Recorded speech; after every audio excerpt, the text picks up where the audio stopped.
Muito além de um piloto veloz e vencedor, Ayrton Senna até hoje segue sendo uma referência para grande parte dos brasileiros quando o assunto é esporte a motor. Pioneiro na preparação física e no cuidado com a imagem, Senna aprimorou técnicas de pilotagem e conhecimento dos carros e, nas 11 temporadas que disputou na Fórmula 1, se transformou não só num piloto rápido e vencedor, mas num ídolo mundial, cuja importância segue intocável mesmo após quase 3 décadas de sua morte. Hoje, ele faria 63 anos caso estivesse entre nós. Ou seja, o vídeo de hoje não poderia ser sobre outro personagem. Terça-feira, 21 de março de 2023. Este é mais um Personagem de Terça.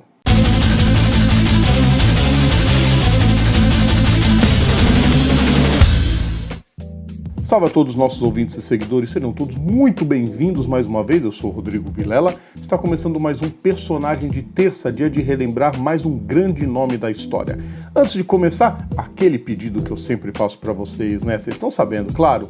Deixem um like nos nossos vídeos, compartilhem nosso conteúdo, inscrevam-se no nosso canal e ativem as notificações. Nascido em São Paulo no dia 21 de março de 1960, Ayrton Senna começou a competir no kart aos 13 anos, incentivado pelo seu pai. Venceu sua primeira prova no kartódromo de Interlagos e, daí para frente, foram 2 títulos paulistas, em 74 e 76, o tricampeonato brasileiro entre 78 e 80 e mais 2 sul-americanos em 77 e 80. Perdeu o Mundial de Kart em 79 nos critérios de desempate, repetiu a prata em 80 e aí rumou para os monopostos. Campeão inglês de Fórmula Ford 1600 em 1981, chegou a largar as pistas pela falta de patrocínios, mas decidiu retornar em 82. E o retorno foi em grande estilo. Campeão europeu e britânico de Fórmula Ford 2000 e no ano seguinte, o título da Fórmula 3 britânica num duelo até hoje tema de discussão contra Martin Brundle. O ano terminou com a vitória em Macau. Antes disso, já havia realizado seus primeiros testes na Fórmula 1 com a Williams e depois com a McLaren e por fim a Toleman, que acabou lhe oferecendo a vaga de titular para a temporada de 84. E assim, Senna chegava à Fórmula 1. Seus 2 primeiros pontos vieram em Kyalami e em Zolder. Parecia demais para o equipamento que tinha em mãos. Aí veio o GP de Mônaco e o famoso aguaceiro que Ayrton, digamos, deu de ombros. De 13º no grid, Senna passou 1 por 1, chegou à segunda colocação e quase certo que teria um duelo épico contra Stefan Beloff, da Tyrrell, que também se livrava com facilidade dos rivais e acabaria em terceiro. Mas a prova foi encerrada na volta 31, quando Alain Prost liderava. Aliás, encerrada corretamente, já que a visibilidade era quase nula. Não vamos alimentar teorias da conspiração, hein? O desempenho foi mais que suficiente para fazer as outras equipes olharem aquele brasileiro com outros olhos. Mais 2 pódios na temporada, em Brands Hatch e em Estoril, o deixaram numa estupenda 9ª colocação na tabela e o simbólico título de estreante do ano. E isso porque ele não correu em Monza, porque a Toleman, meio chateada por Ayrton ter assinado com a Lotus sem conhecimento do time, o suspendeu da corrida italiana.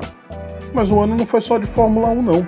Ayrton venceu uma corrida promocional da Mercedes como parte da reinauguração do circuito de Nürburgring, todos com o mesmo Mercedes 190E, e também disputou sua única prova de endurance na carreira, os 1000 km de Nürburgring. Ao lado de Henri Pescarolo e Stefan Johansson, ele terminou a prova em 8º. Veio 85 e ao lado de Hélio De Angelis, Senna iniciaria sua trajetória de 3 anos na Lotus, que acabou sendo o último suspiro de competitividade da gloriosa equipe britânica. Foram 7 poles durante o ano, dando início a uma de suas marcas na carreira. Venceu suas 2 primeiras corridas em Estoril e em Spa-Francorchamps, 2 provas disputadas sob chuva, e isso se tornou também uma marca registrada do Ayrton, que adquiriu a habilidade de correr em pista molhada com maestria desde seus tempos de kart. Fechou o ano em 4º, com 6 pódios e, segundo a Auto Sprint, o piloto mais popular e grande destaque da temporada. Para 86, a promessa de um carro mais confiável. O ano começou com a polêmica contratação de Johnny Dumfries, ao invés de Derek Warwick. Senna teria vetado o britânico, pois alegava que o time não tinha como garantir 2 carros competitivos por todo o ano. Ele chamou para si a responsabilidade dos resultados. E cumpriu à risca, disputando o título até a penúltima etapa da temporada. Foram 2 vitórias, em Jerez de la Frontera e em Detroit, finalizando novamente na 4ª colocação com 55 pontos, 8 poles e 8 pódios. Veio 1987 e a Renault decidiu sair da categoria, aliás, uma notícia que se repetiria várias vezes até os dias atuais. A Lotus acertou o fornecimento de motores com a Honda, os mesmos que equipavam a Williams. Senna obteve mais 2 vitórias em Mônaco e novamente em Detroit. Aliás, na etapa estadunidense, Senna triunfou sem trocar os pneus. Ele terminou o ano em terceiro, com 57 pontos, 1 pole e 8 pódios, batalhando em pé de igualdade contra Nelson Piquet e Nigel Mansell. E seriam 9 pódios se não fosse a desclassificação em Adelaide, porque os dutos dos freios eram mais largos que o permitido. A temporada brilhante cativou a Honda de tal forma que os japoneses foram influenciadores de sua contratação pela McLaren para 1988, quando a empresa trocaria a Williams pelo time de Ron Dennis. Tendo Senna e Prost em seus carros, projetados por Steve Nichols e com supervisão de Gordon Murray, diretor técnico à época, o carro simplesmente esmagou a concorrência. Foram 15 vitórias em 16 provas. Senna foi desclassificado em Jacarepaguá por usar o carro reserva, mas venceu a etapa de Imola. Depois, em Mônaco, botou quase 1,5 segundos em Prost na classificação e liderava com quase 1 minuto, até bater na volta 66, na Portier. O piloto disse um tempo depois que aquela batida o ensinou a ser mais cerebral nas provas. E aí vieram outras 6 vitórias. Montreal, Detroit de novo, Silverstone, Hockenheim, Hungaroring e Spa-Francorchamps. E a liderança do campeonato com um certo poderio. Veio Monza e a famosa batida com Jean-Louis Silesser na primeira chicane da volta 49, na única corrida não vencida pela dupla. Em Suzuka, a vitória daria o título a ele, mas tudo parecia perdido na largada quando seu carro engasgou e ele completou a primeira curva só em 17º. 1 a 1, ele deixou todo mundo para trás e tomou a liderança na volta 28, rumando para o seu primeiro campeonato. A rivalidade com Prost ficava cada vez menos amistosa, o que era meio previsto, e explodiu de vez em 89 no GP de San Marino, quando Prost acusou Senna de não respeitar um acordo de largada que ambos teriam acordado de forma apalavrada. 3 vitórias em 4 corridas, em Imola, Mônaco e Hermanos Rodrigues, davam a sensação de que o bicampeonato viria com facilidade. Mas daí vieram outras 4 provas sem pontos, com 3 abandonos. Senna venceu de novo em Hockenheim e de novo em Spa-Francorchamps, mas abandonou em Monza sob uma festa descomunal da torcida italiana, já que Prost havia anunciado naquele fim de semana que seria piloto da Ferrari. Em Estoril, Senna foi tirado da prova por um irresponsável Mansell, que já havia recebido a bandeira preta de desclassificação. Dessa vez era o francês que chegava ao Japão, podendo ser campeão. A animosidade entre eles teve seu ponto alto na batida da chicane, até hoje tema de debate. Prost saiu do carro, Senna voltou quando seu carro pegou meio no tranco, empurrado ali pelos fiscais, trocou o bico, ultrapassou Alessandro Nannini e venceu. Na pista, porque ele acabaria desclassificado por supostamente cortar a chicane final, que era proibido, e isso garantiu o título a Prost. Decisão essa nunca aceita por Senna, que julgava tal atitude uma conduta imoral de Jean-Marie Balestre, presidente da FIA e declarado desafeto de Ayrton. Mas o dirigente francês teve que engolir a seco o bicampeonato em 90. Vitória em Phoenix, sucedida da derrota dolorosa na volta da categoria em Interlagos, quando Ayrton teve o bico quebrado quando buscava aplicar uma volta em Satoru Nakajima. Depois outra vitória em Mônaco e em Montreal, e a terceira seguida em Hockenheim, e também a terceira seguida em Spa-Francorchamps. Nesse tempo todo, mais 3 pódios e o abandono no México. Prost estava colado na tabela, era o primeiro ano que o vencedor ganhava 10 pontos ao invés de 9. Até que, enfim, a zica de Monza teve fim, uma vitória imponente, calando a torcida ferrarista. Para completar, Mansell, insatisfeito com o tratamento recebido da Ferrari e de Prost, começou a pilotar contra o francês. Em Estoril, o britânico venceu, jogou duro contra o francês e no pódio ergueu o braço de Senna. Mais uma vez, Suzuka decidiria o título, e a disputa só durou até a primeira curva. Senna, enraivecido pelo desfecho de 89 e por ter sido ignorado no pedido para mudar o pole de lado, sim, o circuito de Suzuka tinha a bizarrice do pole position, largado no lado sujo da pista, fora do traçado, mas enfim, Senna jogou seu carro contra Prost, ambos abandonaram e o brasileiro não se fez de rogado, declarou sim que havia feito de propósito e em resposta ao ano anterior. Ambos jamais duelariam de forma tão acirrada depois disso. Em 91, Senna obteve o tricampeonato no ano em que ele finalmente conseguiu a tão sonhada e desejada vitória no GP do Brasil, com aquele requinte de heroísmo que todo mundo já conhece, debaixo de chuva, com um carro inferior ao Williams, que seria a nova rival de Senna, e com um câmbio travado na sexta marcha.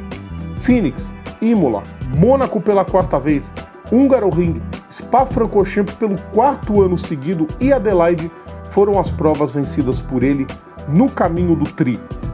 Só que 1992 marcaria uma nova era da categoria, a da eletrônica. A Williams havia sofrido em 91 com seu controle de tração e suspensão ativa, mas em 92 tudo funcionou perfeitamente, o que deu a Mansell o seu sonhado campeonato. Senna não teve o que fazer com um carro problemático que o deixou até mesmo atrás do novato Michael Schumacher, da Benetton. Ainda assim, Ayrton venceu a quinta em Mônaco, quando segurou brilhantemente a Mansell no braço por 6 voltas, depois do problema na roda da Williams do Leão, e também venceu na Hungria e na Itália. Foram mais 4 pódios, e só, minguados 50 pontos, menos até do que seus melhores anos na Lotus, por exemplo. E o futuro do brasileiro começava a ficar em xeque. Como falamos na semana passada com o Ed Lawson, de um campeão ter sua qualidade questionada mesmo com títulos e vitórias, o mesmo aconteceu com Senna. Some-se a isso que a negociação de contrato para 93 se arrastou, repleta de empecilhos, e Senna quase foi parar na IndyCar, a convite de Emerson Fittipaldi, que era piloto da Penske à época. Senna chegou a testar um carro da equipe na categoria estadunidense, mas no fim se acertou com a McLaren. Só que parecia uma humilhação. Um contrato de produtividade, corrida a corrida, era o que Ron Dennis havia disponibilizado a ele, enquanto a nova estrela da McLaren atendia por Michael Andretti. Para piorar, a Honda havia deixado a categoria, aliás, outra montadora ioiô, e a Ford, nova fornecedora de motores, já tinha como equipe principal a Benetton, ou seja, Senna tinha tudo contra. E foi nesse ano que Senna calou seus desafetos, deixou Ron Dennis quase que sentindo culpa, anulou Andretti dentro da pista e fez a sua melhor temporada na categoria, mesmo com vice-campeonato. Foram 5 vitórias, todas elas históricas. O triunfo em Interlagos veio depois que um toró tirou o Prost da prova. Senna deixou Damon Hill para trás na relargada e rumou para a vitória, sendo quase carregado pela torcida que invadiu a pista ainda na volta de comemoração.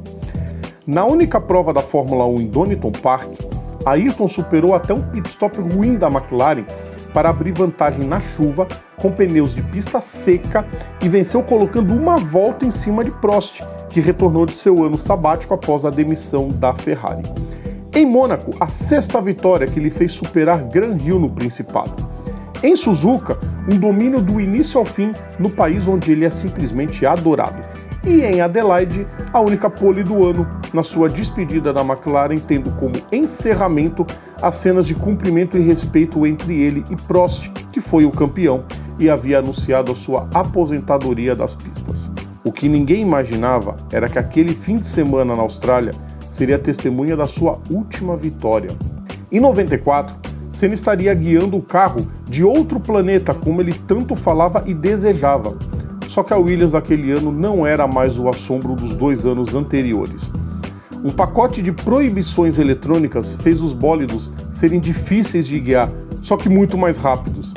Senna abandonou em Interlagos e em Okayama foi logo na primeira volta. E pior, viu Michael Schumacher vencer ambas as provas. A reação teria que vir em Imola, mas ela não veio. E ela não viria nunca. O acidente fatal na 7ª volta na curva Tamburello, fruto de uma quebra na barra da direção e fatalizada pela barra de suspensão que atravessou o capacete após a batida, puseram fim a uma das mais bem-sucedidas carreiras da Fórmula 1. Mais que isso, enlutou quase todo o país, até os dias atuais.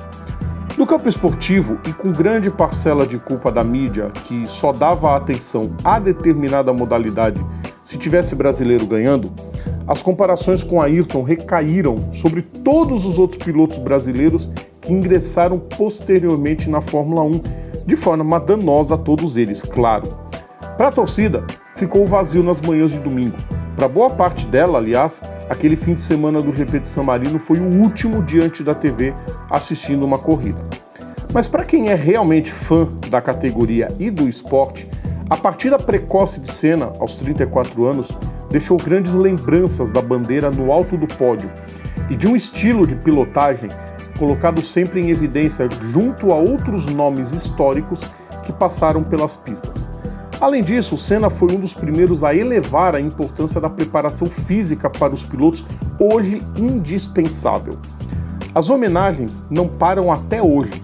Ruas, estradas, autódromos e curvas rebatizadas com seu nome, monumentos, instituto filantrópico, fã-clubes, condecorações, modelos de carros e motos, jogo de videogame, enredos no carnaval, enfim, o nome de Ayrton Senna segue sendo sinônimo de motivação e inspiração e exemplo para aqueles que almejam sucesso dentro do esporte ou mesmo em outras áreas.